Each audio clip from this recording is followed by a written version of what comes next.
Leo watu wengi kwa kutokujua nguvu ya Mungu ni nini, wamekuwa wakihangaika huku na kule, wakitoa fedha imradi wanunue upako. Kuna mtu mmoja anaongea hapa, jamani wapendwa. Ni nani katika Biblia alitoa fedha, alikuwa anataka kutoa fedha anataka kununua upako? Simon Magus yule alikuwa mchawi akaokoka.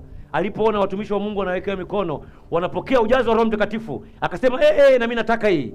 Niwape shilingi ngapi? Mnipe kitu na mimi nikawekea mikono, watu wapokee nguvu ya Mungu. Mitume wakaangalia akawaambia, uangamie na uteketee na fedha yako. Lakini leo ule uchawi wa Simon Magus wa kununua upako makanisani bado unaendelea. Watu wanatoa pesa, wanaambia ukitaka upako fulani toa kiwango fulani cha fedha.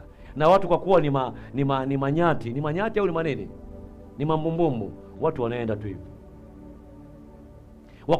Waraka wa kwanza wa Yohana sura ya 2 mstari 27 anasema, mafuta mliyopokea yanakaa wapi? Yanakaa ndani yenu. Mafuta mliyopokea yanakaa wapi? Ndani yenu. Kwa nini unakimbia kama nyati? Unaenda unasema naenda kununua maji ya upako, irizi ya upako, bangili ya upako, kibanio cha nywele cha upako, keki ya upako. Mtakula mpaka majasho ya upako, mtauziwa mpaka maji ya maiti yaliyoishiwa maiti mochwari ya upako. Masora bakanoria. Thank you Jesus. Biblia inasema watu wa Beroya walikuwa na jitihada, wanapofundishwa na mitume wanaenda nyumbani, wanapitia maandiko ili kuhakikisha kwamba yale mitume walikuwa wanawahubiria ni kweli. Watu wa wapi? Wa Beroya. Je, watu wa Buza ni watu wa Beroya? Matendo ya Mitume imeandika watu wa Beroya ni tofauti na Wathesalonike. Wathesalonike wakuambia kwamba kutakuwa na ibada ya vumbi, wale vumbi. Wa Beroya ukiambia ibada ya vumbi, wanaenda wanasema ibada ya vumbi na maandiko inaendana vipi? Wakikuta kwenye maandiko hayaendani kwenye neno la Mungu, wanasema huu ni upuuzi. Au ni watu wa Beroya. Wathesalonike wala hawana habari. Wathesalonike ukiambia Jumapili ijayo kila mtu aje na chupi yake, tutafanya ibada ya kuombea chupi, watu weme mtenda uchukua ile mpya kubwa kabisa hajaivaa. Haya, nyosha chupi. Watu wako bize na ibada ya chupi. Sema amina. Au ni watu wa wapi? Wa Thesaloniki. Mwambie jina lako, wewe ni Mthesaloniki au Mberoya?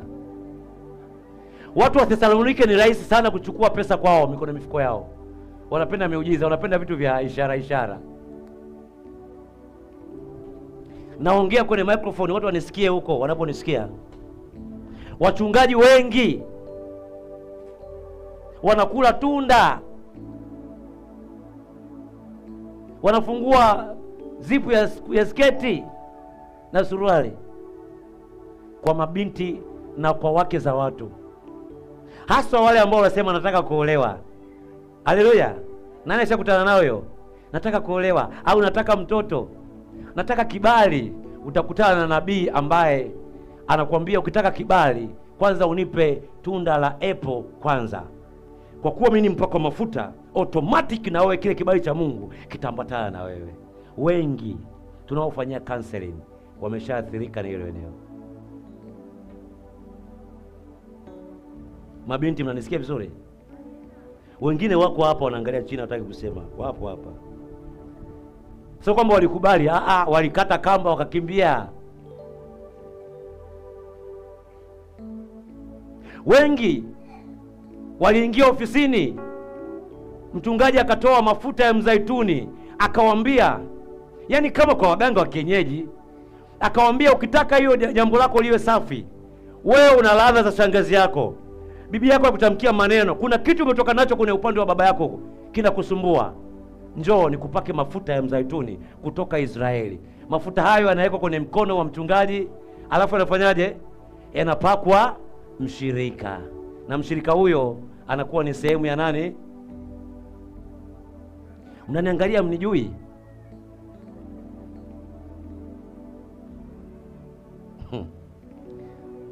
Ndivyo wachungaji wengi, nasema kwa ujasiri, ndivyo wachungaji wengi wasio waaminifu wanawafanyia washirika wao, wake za watu, mabinti. Kesi ni nyingi sana, nyingi, kiasi ambacho mshirika ambaye ameshaathirika na hicho kitu kimeshamwathiri, akija kanisani kikuangalia angalia, anaona kwamba wewe ni kama wale pia. Haleluya! Anaona wewe kama ni nani? Ni kama wale. Sio wote wako vile. Bwana Yesu asifiwe. Nikikwambia hivi, nakwambia mimi ni mchungaji, nimefanya uchungaji miaka mingi, ninaelewa. Sijasema ni waganga wa kienyeji, nimesema wachungaji.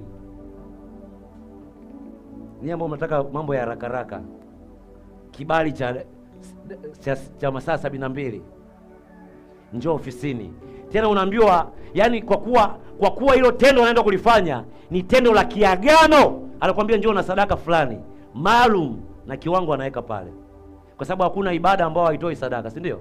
Ukishamaliza ifanya hiyo ibada, anakuambia utoe sadaka. Yani wewe mwenyewe unaisiriba na sadaka, wewe mwenyewe unajifunga na sadaka. Bwana Yesu asifiwe. Kuna mtu mmoja anaongea hapa, jamani apendwa,